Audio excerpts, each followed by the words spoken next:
کرم صلی اللہ علیہ وسلم نے فرمایا ثلاثۃ لا ينظر اللہ الیہم یوم القیامہ ولا یزکیہم ولہم عذاب علیم۔ تین ایسے بدبخت ہیں اللہ عز و جلال ان کی طرف دیکھنا بھی پسند نہیں کریں گے، ان سے کلام بھی نہیں فرمائیں گے۔ اللہ عز و جلال نے ان کے لیے دردناک عذاب تیار کر رکھا ہے۔ کون سا شخص؟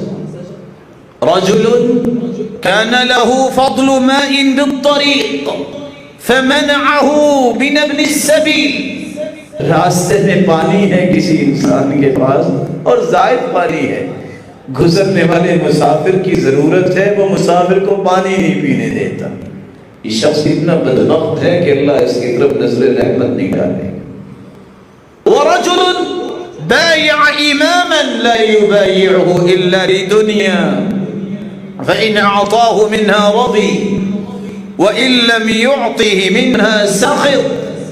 دوسرا بدبخت انسان وہ ہے جو کسی بادشاہ کے ہاتھ پہ بیعت کرتا ہے تو صرف اس نظریے سے کہ مجھے مال ملے، مال ملتا ہے تو راضی، نہیں ملتا تو ناراض ہے۔ اللہ عز و جلال اس کی طرف قیامت کے دن نظر رحمت نہیں ڈالیں گے، پاک بھی نہیں کریں گے۔ دردناک عذاب ہے جس کی زندگی کا مقصد اس رحم بٹورنا ہو، اللہ اس طرف نظر رحمت کیسے ڈالے۔ وَرَجُلٌ أَقَامَ سِلْعَتَهُ بَعْدَ الْعَصْرِ فَقَالَ وَاللَّهِ الَّذِي لَا إِلَهَ غَيْرُهُ لَقَدْ أَعْطَيْتُ بِهَا كَذَا وَكَذَا فَصَدَّقَهُ رَجُلٌ۔ ایک شخص عصر کے بعد سامان رکھتا ہے، سامان بیچنے والے تو ویسے بھی بیچ لیتے ہیں لیکن یہ جھوٹی قسمیں اٹھا کے سامان بیچتا ہے، اللہ کی قسم میں نے اتنے کی خریدی اور آپ کو اتنے کی دے رہا ہوں۔ سمجھنے والی بات ہے، اللہ تعالیٰ نے آپ سب کو بھی عقل و دانش سے نوازا ہے۔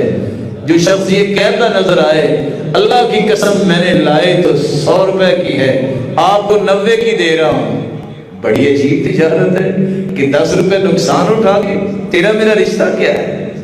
وہ ایسا بھی تاجر ہے کہ جو اس طرح کہے کہ میں نقصان اٹھاؤں گا تجارت سے؟ جھوٹی قسم اٹھانے والا اللہ اس کی طرف نہیں دیکھیں گے، تو جھوٹی قسم اٹھانا بھی حرام ہے۔